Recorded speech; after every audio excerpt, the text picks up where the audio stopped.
In this episode we'll talk more about the other side of the gateway, the bridge, and that is international companies moving into the CEE and Austrian region. RBI is present in 12 countries in Central and Eastern Europe, and this brings a big advantage for corporates working with us.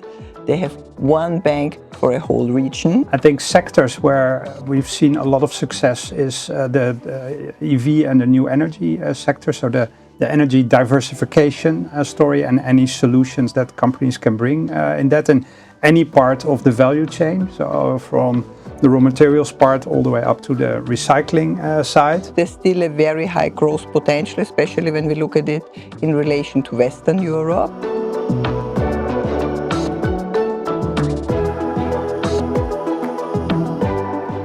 The CEE region is a high growth opportunity for foreign companies. Getting started, though, is not simple. In our first series on international business, we talked about how RBI is supporting clients to go international. And this time, today, we are going to talk about how RBI is going to support clients to move into the CEE region. My name is Johanna Duchek, and I'm very happy to talk today to Sabine Zucker, Head of Group Transaction Banking, Hello. And Alexander Montanus, Head of CIB International Network. Welcome. Thank you. Thank you. RBI is a strong player in CEE and often described as the bridge between East and West.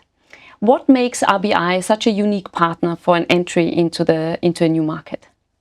RBI is present in 12 countries in Central and Eastern Europe, and this brings a big advantage for corporates working with us. They have one bank for a whole region. They have unified, harmonized product offerings through this region. They have a head office in Vienna, which they can centrally contact for the whole region, for the whole business in this region. Further, we can offer branch networks and units within the countries. So towards other international banks, which quite often only have a office or a unit in the capital, we are really a fully fledged bank with offices around the whole countries. And further, I would say it's a good combination between retail banking and corporate banking. Why so? Because when we work together with a corporate customer, a corporate company, all the employees of these companies are served and supported with retail banking. And this quite often gives then an advantage on both sides. So the bank knows the company. For employees, it's then easier to get a loan, to open an account. So this combination is not to underestimate. Mm-hmm. So regardless where the company comes from or is planning to go to, they get a great level of support throughout the global network. And network is actually our keyword. Sander, you are heading the CIB International Network, corporate and investment banking network that has its presence not only in the CEE region, but many other countries. So what is this CIB International Network? Yeah, indeed. And maybe let's start with the scope of it. It includes 12 locations of branches, rep offices and consultants spread across Western Europe, Asia, Northern Africa and the US. And the scope of business of these locations is very much focused on both the corporate and the institutional clients. And most locations cover multiple countries.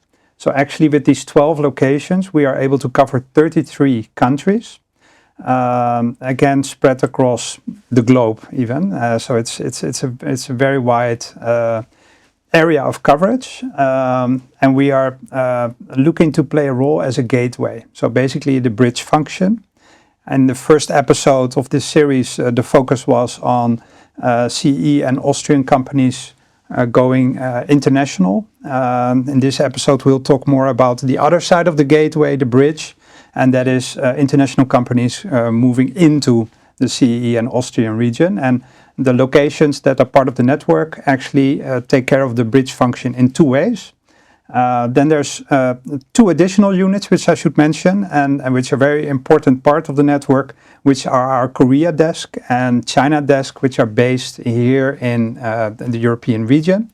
And they're basically supporting the corporates investing inside in Europe, and they do that in their own language and with a good sense of all the cultural differences that are definitely there, and they're giving basically a very warm introduction, but also a service level to these corporates looking to enter the CE market.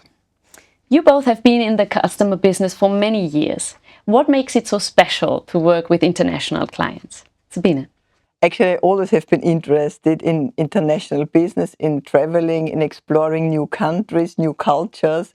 And I really have the luck in this job, in my position here in the bank, to experience a lot of international business, meaning working together with international corporates, with international banks. And hence I have the chance to make actually a bit my hobby to my job. That sounds great. Is there one country that you find most exciting currently? I would say when we look into our network in Central and Eastern Europe, I would name Croatia. Why so? I have the pleasure to be in the supervisory board of Raiffeisen Bank Croatia, so I know Croatia quite well. I found Croatia extremely interesting, especially since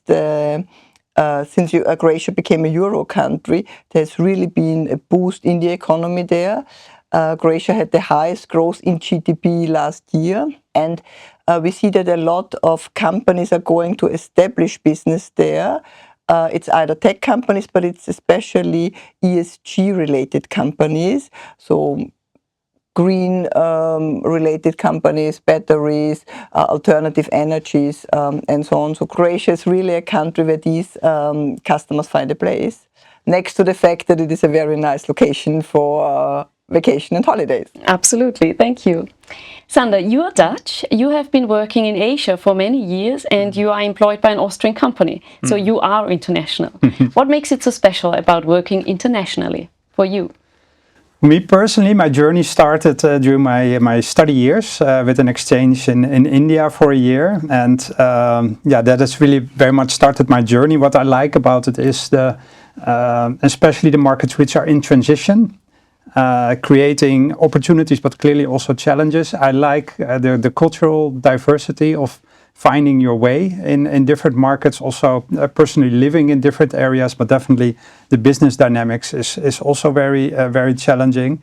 And I like to spot especially the hidden opportunities that are there, the surprises that are there, and that is also very much what we're looking to be for the international corporates looking to find their way in CE, is to be that trusted partner to help them navigate their way towards a successfully understanding and also successfully building out their business franchise in our home markets. Thank you. So a lot of international business and still a strong focus on CEE. So let's come back to this region. What are the particularities in the CEE region that make it so rewarding for companies to enter these areas? I would say CEE is still a very interesting region for companies to enter to. Why so? Because there's still a very high growth potential, especially when we look at it in relation to Western Europe. Companies go there because either they see business potential there. This is mainly for West European companies. And international companies, so overseas companies, quite often go there because they see the CEE region as an entering area to Western Europe. When we look to the types of companies, it's quite often renewable energy, it's new technologies which find a ground there. It's also that they are quite often supported by the governance, by the officials of these countries. And this is the reason why they go there. Further, we see currently, due to all these geopolitical changes, change in the supply chain and a change in the trade flows. And this also has a positive impact and effect on the CE region. Let me add one topic in terms of opportunity in CE, which is one of size, scope, and also of impact, which is the Ukraine rebuild. Unfortunately, we're in ongoing conflict in the region. At the same time, many parties, institutions, corporates, and also sovereigns are preparing themselves for the future rebuild, which is a very important topic, I think, and close to all of our hearts. And it's also something where we, as RBI, with a very strong presence in the Ukraine, both in terms of product offering and also in terms of branch scope throughout the country, are very much looking forward to play an important role. And we look forward to support corporates that have an interest already at this stage, because we have been alive and supporting our customers also over the last few years. But we very much also look forward to supporting corporates and institutions that are looking to play a role at the next step. This is a very promising initiative. Now we talked about the global network, the different needs in a market, and the local specifics as well. Now, when it comes to a new market, what influences the decision for a specific market location? What would you say? I think there's three main elements. The first one is the market potential for the customer itself, where especially for CEE, the proximity to the Western European market is very important. The second element is proximity to supply chain partners, who they also team up with in other parts of the globe. And the third one is managing unpredictability. And there, the tariff situation is an important topic, but also tax subsidies can be a real important item for companies. The labor market situation, which also affects their cost competitiveness. And it's exactly that unpredictability that is an important element to team up with local partners that know the market very, very well. And that could be a bank, but it can also be tax advisors or lawyers, to make sure that you get more familiar with the local market. Okay, so now the market is decided. The next decision is greenfield versus M&A. What types of foreign companies are going for greenfield operations in CEE? In general, we see actually more greenfield operations setting up than M&A transactions. Why so? So companies which are going into the CEE region are either companies which want to do business in these countries, or they see CEE as a hub for other Western European countries there. And when they set up companies there, it's mainly new technologies, it's new business, and it's a business which is not existing there. So there are not that many M&A targets for these companies. We see especially, as I said, new technologies coming into battery storage, coming into solar panels, so companies like that, and they have to set up a greenfield operation. Moreover, several of these countries offer very good investment possibilities, being it on a tax topic, being it on political situation. So this is the reason why especially international companies go there and set up their entities. So now let's put this into practice. Can you share some success stories where RBI supported successfully the entry of a new market? Yeah. So without going into individual names, I think sectors where we've seen a lot of success is the EV and the new energy sector. So the energy diversification story and any solutions that companies can bring in that and any part of the value chain. So from the raw materials part all the way up to the recycling side. And I think for me personally, where I find the most rewarding stories is where we really see a regional success for our customers happening, and where we are really able to support them also on that regional journey, because that's also where our value add will be the largest, and we can support them with products like cash management, FX products, guarantees, but also factoring, considering how embedded and local we are in the CEE markets. This is really something which we can do, and some of our international competitions has a more difficult journey since they're not so deep into the local market. When a company is operating in multiple countries, it also allows us to really make their journey a more seamless one in terms of the onboarding, the KYC topics. There is a benefit of group products like umbrella lending structures, and we can also have a coordinating function out of our head office, making sure that there is again a seamless product offering and a seamless service experience across the Central Eastern European region. So regardless where our clients are expanding to, we can offer the same level of service and high quality across the whole region. What I would like to add here is that we are not only supporting our customers directly, but we are also working together with partner banks and support their customers. There are a lot of banks which have customers who are interested in Central and Eastern Europe, but as these banks do not have entities there or subsidiaries there, they quite often like to partner with us. So we are supporting the customers of these banks also in our region, Central and Eastern Europe. So nice addition. That means RBI is supporting very much the international business. RBI is definitely very much supporting the international business for customers which are our own customers, but in the way of customer referral, as we call it, also customers of other banks which, for example, are doing business in Western Europe but have a demand in Eastern Europe as well. And what kind of effect does this have on the region? You mentioned the regional success of the company, but also, Sabine, I think this is close to your heart as well, to offer some additional value to the regions. Yes, you know, we have entered the Central and East European region very early. Actually, after the fall of the Iron Curtain, Raiffeisen was one of the first banks going into this region, and this region is very close to our heart. Of course, as a bank, we would like to make business, but it is also important for us to support these countries and bring further wealth to these countries.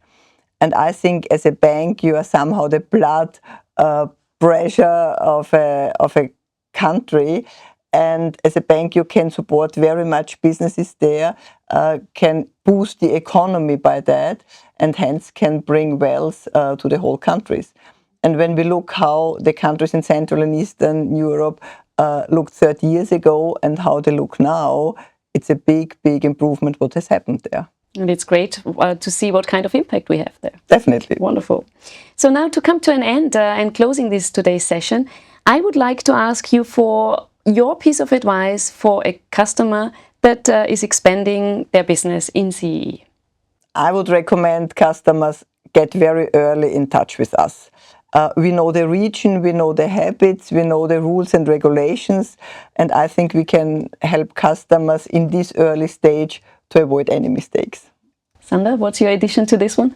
Yeah, it's linked to that. I think the CEE region is a very diverse region. I think it's very important to do your research.